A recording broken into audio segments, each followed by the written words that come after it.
Bienvenidos al cuarto video de la asignatura Epistemología y Metodología de la Investigación Psicológica de la Facultad de Psicología de la Universidad Nacional de La Plata.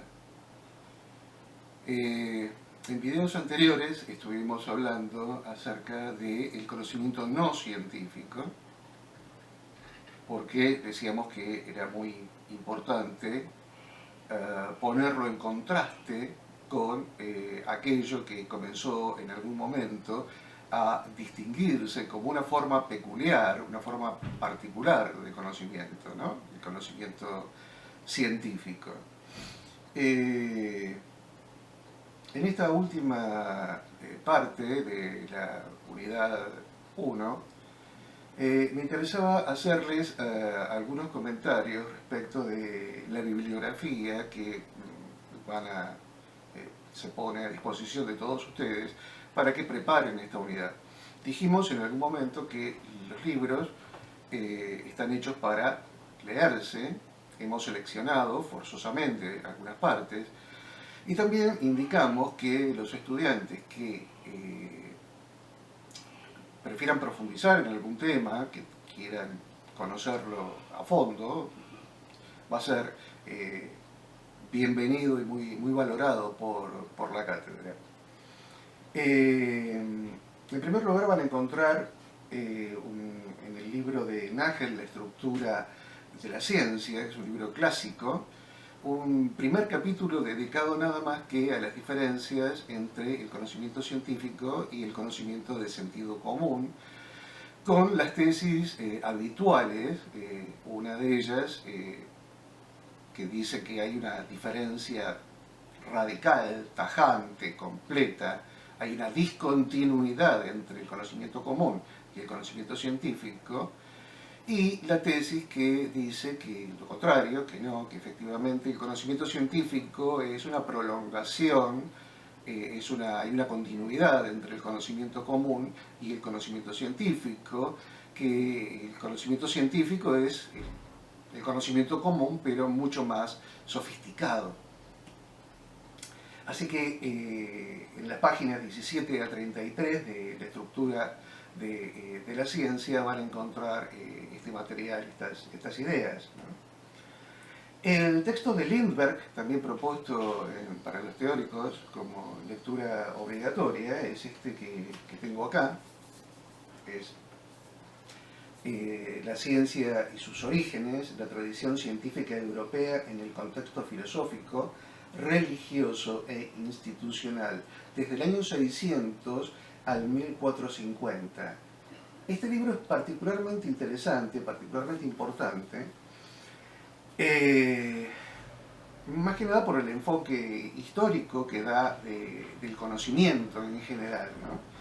Y es interesante dónde termina, ¿no? En 1450. 1450 es el año en el que empieza a funcionar la primera imprenta, lo cual produce una serie de cambios en las costumbres, en los hábitos, en las formas. Antes que esto se copiaban los libros a mano. Había grupos de personas que uno dictaba y otros copiaban a mano. Y esa era la manera de reproducir los libros. A partir de la invención de la imprenta, obviamente esto cambia y los textos y las ideas se hacen mucho más populares, más accesibles al resto de la gente. Pero lo que me interesa, el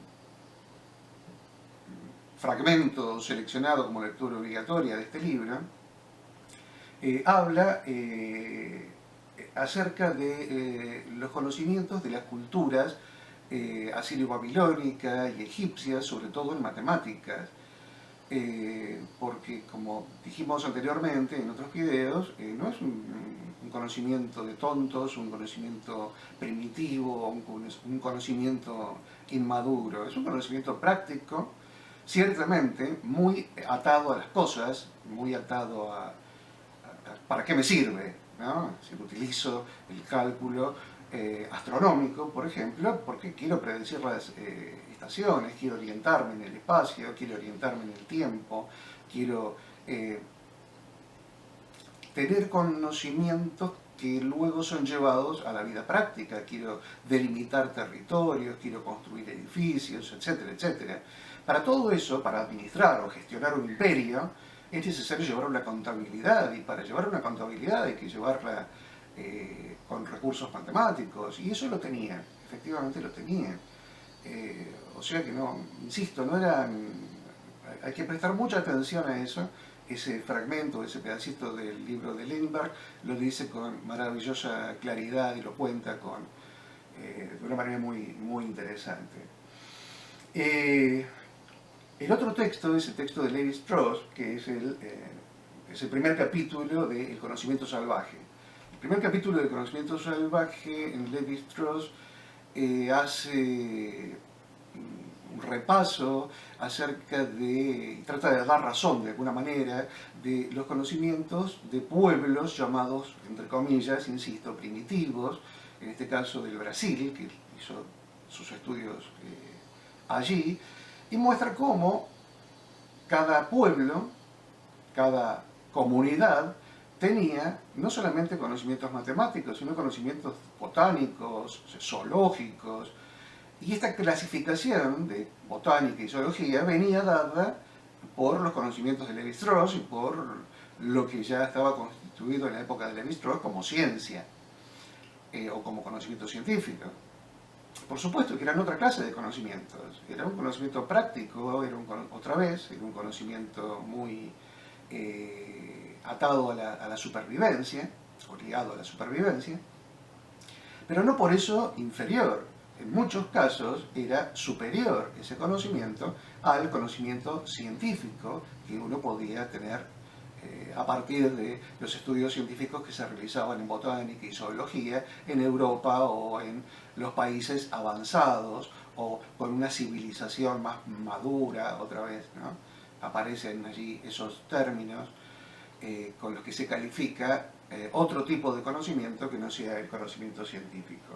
Me interesa mucho que lean ese capítulo, está muy bueno porque uno puede ver la tensión que produce a Levi Strauss el tener que dar una explicación, ¿no? De cómo es que fueron posibles y cómo existen otras maneras de sistematizar y de organizar el conocimiento, además de las formas ya conocidas, heredadas de la tradición europea. El otro texto es Mito y Razón, de Hans Georg Gadamer, otro texto fundamental, interesante, en donde se explora otra vez la cuestión entre desde el punto de vista histórico, no antropológico, como lo hace Levi Strauss, entre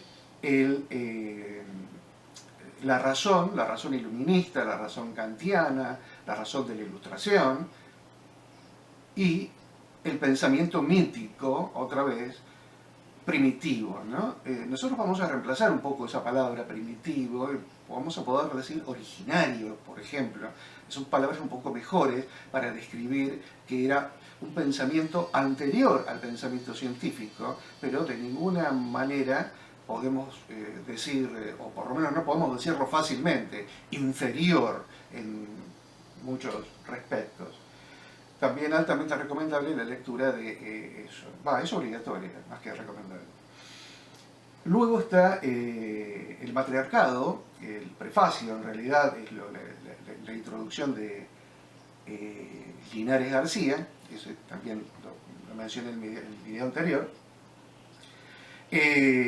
Una investigación, el libro se llama El Patriarcado, es una selección, en realidad el libro es mucho más largo, hay varias razones por las cuales no se pudo traducir completamente, entre ellas que, bueno, decía cosas que por ahí no eran las más interesantes. El Patriarcado, una investigación sobre la ginecocracia en el mundo antiguo, según su naturaleza religiosa y jurídica. Ese es otro texto, la introducción, insisto, de ese texto, que cuenta esta historia que les decía yo de las discusiones entre los antropólogos del siglo XIX respecto de la manera en que había que investigar los orígenes del conocimiento y los orígenes de la civilización, si es que nos importa algo eso, ¿no? Porque en la época de la Ilustración la civilización era la civilización europea, ¿no? Básicamente, así que la cuestión de las otras civilizaciones es una cuestión ardua. Y por último, las páginas 11 a 32, que es una parte del prefacio de Mito y Epopeya, del tomo 1 de Mito y Epopeya, de Dumézil, también mencionado en el video anterior. Me atrevo a recomendarles otro libro más, porque para estudiantes de psicología está muy bueno, es el de Michelet. Es un libro clásico, un libro antiguo, un libro viejo, se consigue en ediciones, en internet hay muchas. La bruja, un estudio de las supersticiones en la Edad Media. Jules Michelet es un autor que es famoso por una historia de Francia que escribió, es un gran historiador. Pero este libro es precioso, es hermoso porque cuenta de una manera muy poética y desde una perspectiva, desde el propio pueblo europeo, lo que era vivir en la Edad Media y lo que significaban las brujas en la Edad Media frente al poder de la Iglesia. Les decía que me encantaría que pudiera hacer grupos para estudiar la cuestión de las brujas, porque juntamente con la peste negra, juntamente con otros procesos como hambrunas, como crisis sociales y demás, fueron el marco en el cual nace la ciencia moderna en el siglo XVII. La última recomendación que les hago antes de cerrar el video es este libro, que también lo pueden obtener en formato digital, que es El origen del mito de Joseph Campbell, en donde ustedes van a encontrar una enorme cantidad de piezas de arte y de explicaciones respecto de su significado y que no son meramente simplemente curiosidades de diseño. Acá no la vemos, no vemos este tipo de ilustraciones o este tipo de monumentos, de pinturas y demás, sino no desde su punto de vista artístico, sino desde el punto de vista del conocimiento que hace falta.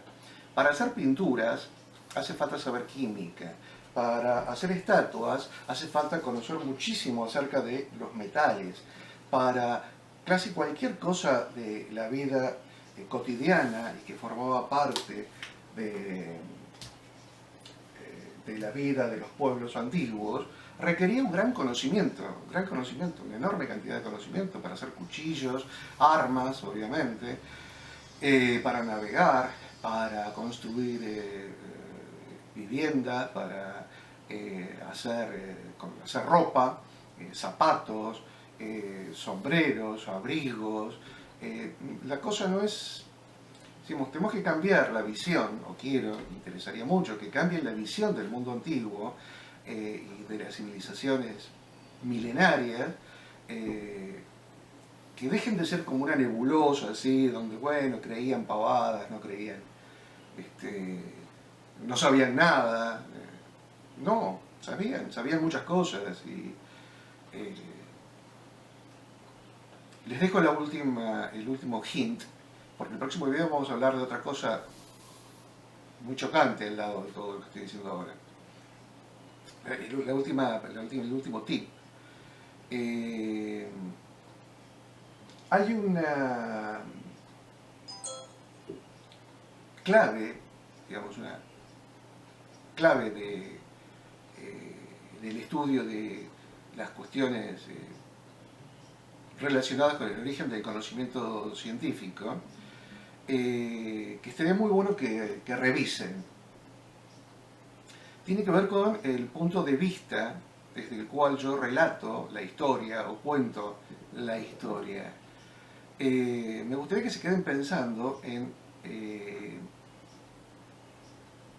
cómo estaban pensando ustedes, a los antiguos, y cómo los empiezan a pensar ahora, después de haber estudiado esta primera unidad. Bueno, creo que está bien, por hoy es lo que podemos hacer. En el próximo video vamos a entrar a decir algunas cosas sobre ya la segunda unidad, sobre el positivismo.